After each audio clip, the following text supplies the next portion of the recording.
All right, good afternoon, everyone. Futures Brizio here. It is about 2 p.m. on Thursday, July 3rd, 2025. Hope everybody's having a good day.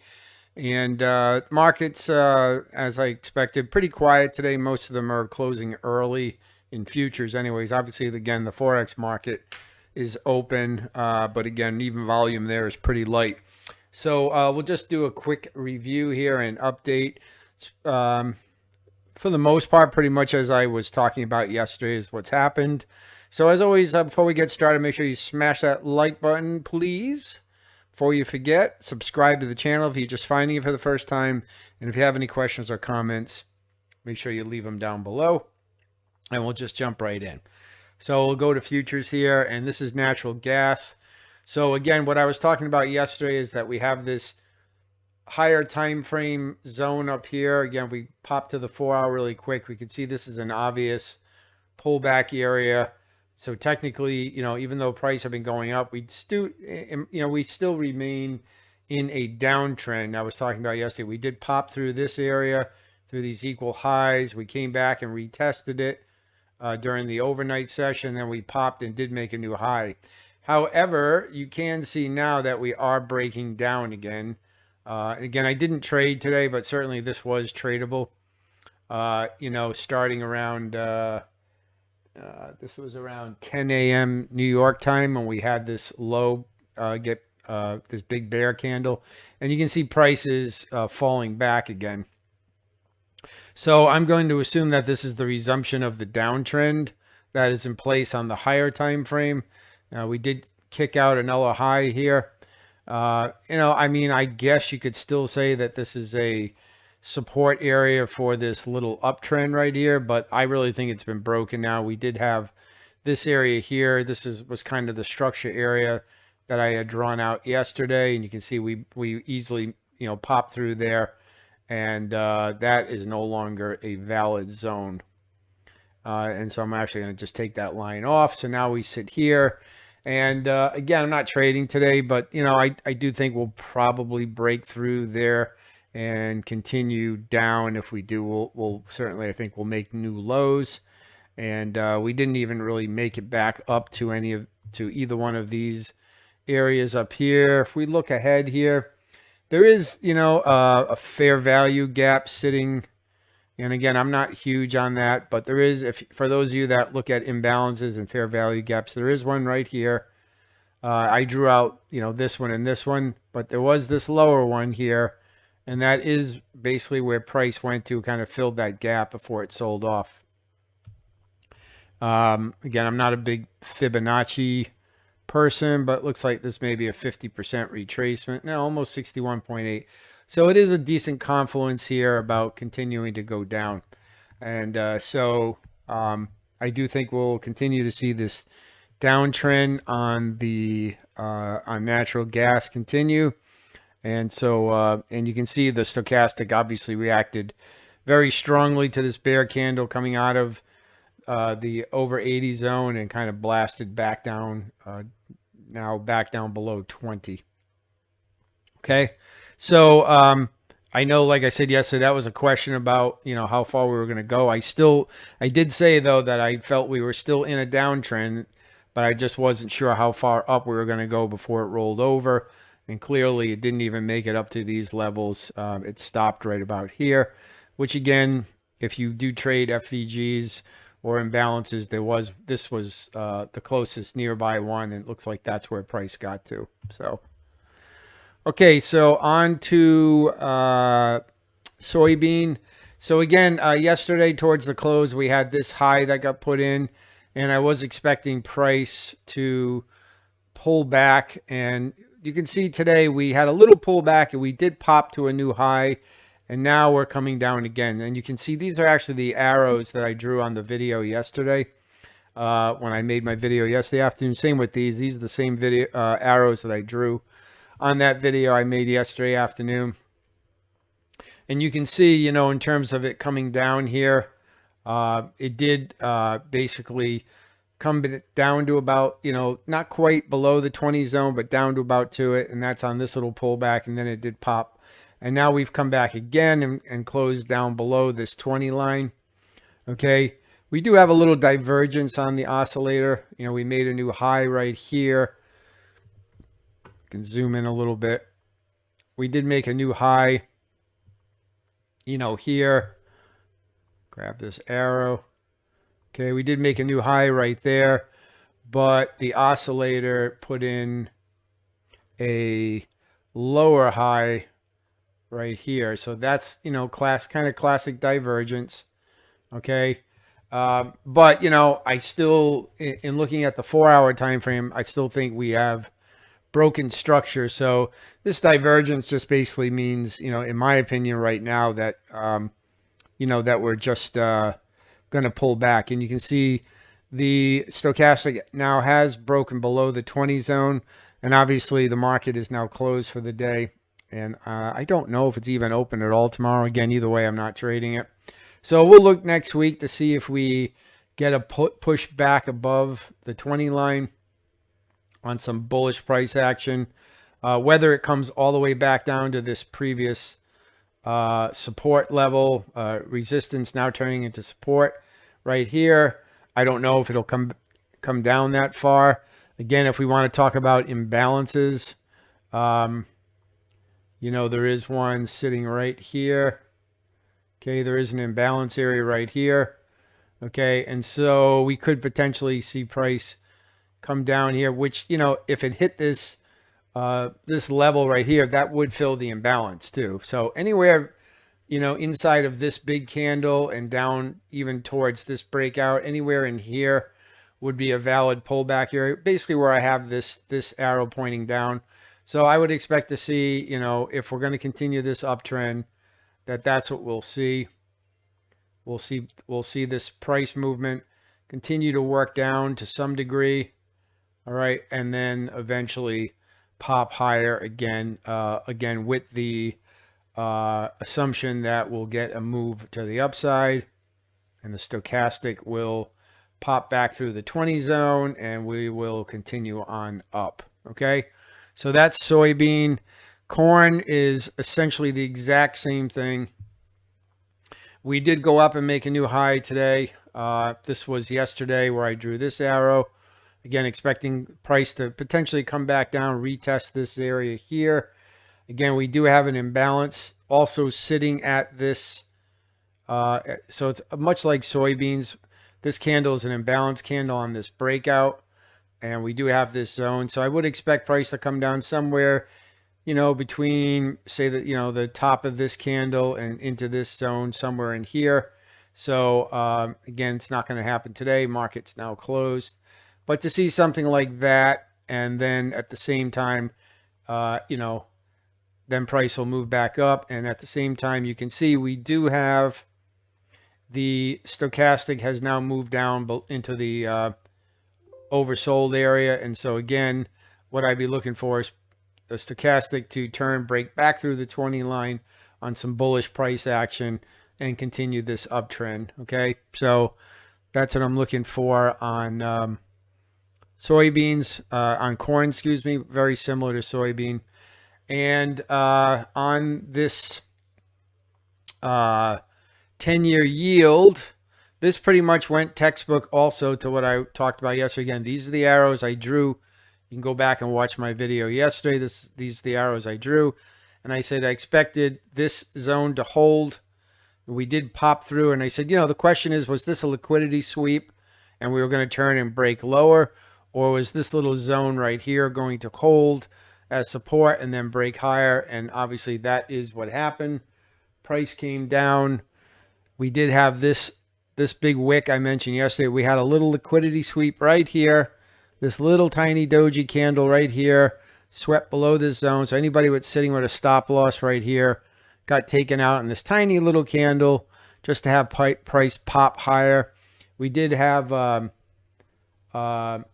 jobs report, and that was positive, and I that's why the yields probably popped like this.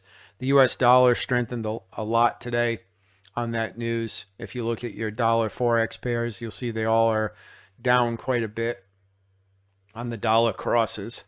So and you can see we did pop higher. So once again, what am I waiting for? Well, again, I'm waiting for some sort of pullback here next week on this stochastic oscillator. See price come back down towards oversold below this, at or below this 20 line. So, therefore price will pull back. And, now I think coming back towards this level, this is obviously a huge imbalance candle between, this candle right here. So somewhere in the range of this candle, and a good place to look for is where price broke out. So, somewhere back here, maybe, well, let's take this line off and put a rectangle just to cover a little bit more area. Somewhere maybe right here inside that rectangle would be a good place to target a pullback and then wait for this price action to turn bullish again back up, and then the oscillator cross out of the 20 zone and head higher, and then that would be a good long position. So that's my bias on this. Is so I'm basically, my bias is long on yields, soybean and corn, and bearish still on natural gas, as that has played out. If we look over here, this is the same things, but using this volume oscillator. And again, I'm a little bit indifferent on this oscillator. I was talking about this yesterday. This is probably not anything I'm going to continue to really use. I think the stochastic gives me, just as good of a signal. But this is still an interest. I did change the setting on this to make it a little more responsive, because I did find when I was looking at it on like a 30-minute to 1 hour chart, which is where I have look at these charts on my MetaTrader account with the stochastic, I finding that many of these entries with this oscillator crossing back through the zero line, which to me is the entry point for trade resumption, these were coming really late. And so I changed it to 3.5 instead of 5.10, which are the default settings. And that did help, but it does make the indicator a little bit more noisy to around the zero line. You can see price likes to chop around this zero line. So I don't know really how useful this indicator is for me anyways, although it is pretty interesting. If you go to the 1 hour, you can definitely see the big swing. It's almost exactly the same every day. And these drain outs of the volume, down here are basically ones that are happening at the end of the day. If you put your time cursor, these are all right at market close or soon after reopening. And so obviously there's no volume, right? Because the market closes for an hour and then reopens. So of course the volume is going to completely drain out. And then once, it slowly builds back up again. So not surprised. This is how it looks, because that is how these futures markets work, with, a lot of them taking a little break at the end of the day, New York time, for like an hour, and then coming back online after that. And so, of course, like I said, volume is gonna bottom out right at that time, around that 0 hour or 1 o'clock, which is that first hour leading into the reopening, or the overnight session. And price kind of bottoms out and then starts to work back up as we head towards like the London Open and the New York time. Okay. So, yeah, it's pretty. It's pretty reasonable to see it like that. And you can see soybeans are like that too. Natural gas is like that too. You have this, which is kind of interesting, because you can see the times when these trends tend to resume. And it's usually around the same time when you see that zero line cross back to the upside. If I'm just running my cursor over these, they're anywhere between, this is actual clock time on my browser. So this is like midnight right here. That's 2 a.m. Because we're at 2 o'clock right now. 2 a.m. This is 1 a.m. This is 2 a.m. So again, around that, Frankfurt, London open time, 2 a.m. is when you're getting signals. And, of course, that's problematic for me being in the U.S. because I'm not up at that time, which is one of the things with natural gas that makes it a little harder to trade, because it's all fine and dandy to look at the chart and look for these and pick out these areas where trends resume, but unfortunately a lot of the best moves happen during the London session, and I'm just not awake then. And Forex is like that too, which is part of the reason I've gone away from Forex a little bit, because London has 60 or 70% of the trading volume happens during the London session. Again, that 2, 3 a.m., 4 a.m. New York time, when things are cranking in the London exchanges. And so you can definitely see that playing out here with natural gas too. And whereas with things like soybeans and corn, a lot of these moves are happening also during the early morning hours, but a little bit later we start to get into 6, 7, 8 o'clock when we see that volume really kick in. There's 9 o'clock there, so I think there is a little bit more opportunity. If you're trading in the U.S. session, than if you're, and again, it's just the peak volume. It doesn't mean that you can't trade during New York. It doesn't mean that sometimes there won't be good setups during New York. If I took this oscillator down to a short time frame, I probably would find oscillations, below and then back above the zero line during the New York session on the shorter time frames. But here on the 1 hour, you can clearly see when the peak volume comes into the market, or when not the peak volume's up here at the top, but when the most rapid inflow of volume happens. And you can see once New York opens, that volume tends to start to dry out a little bit. Okay. So you do have to be a little bit cautious, but I don't put a ton of weight into that, because obviously these futures markets, especially these Chicago Board of Trade futures, they're on Chicago time, Central Time Zone, and so this makes it a little deceiving to make it look like there's no opportunity to trade it during those hours. And clearly, if you look at it on on the stochastic, you can definitely see those opportunities coming in during that time of day. So like this one here, this happened at 10 a.m. New York time. So, and this obviously was a good long position. So anyways, I just wanted to kind of point that out. I'm still kind of playing around with this, but I don't want to dwell on it. And, again, just looking at dollar pairs, I'm not going to go into a lot of analysis, but you can see the dollar strengthened a lot today. There's dollar yen, and again, these are all like news candles, and you can see typical news. This is a 15-minute chart, but here was the news candle, and we whipsawed, came all the way back up and then back down again. And this is part of the issue with Forex. And also today was probably pretty thin volume, so you're going to have more of these wild moves up and down anyways, because there just isn't a lot of volume. So moves are going to be like exaggerated in one direction or the next.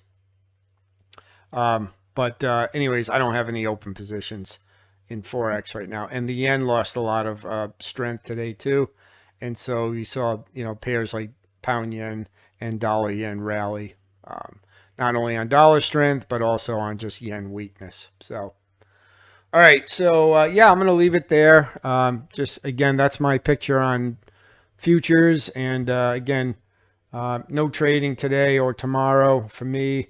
So I'll be looking forward to Monday, and hopefully we'll get some of these setups and follow through like I just talked about here, and we'll see how that goes. So I'll leave it there, guys. As always, make sure you smash that like button, subscribe to the channel on your way out, and any questions or comments, leave them down below. I hope everybody has a great rest of the day. If you're in the U.S., have a great Independence Day tomorrow and a good weekend, and we will talk to everybody very soon. Thanks all.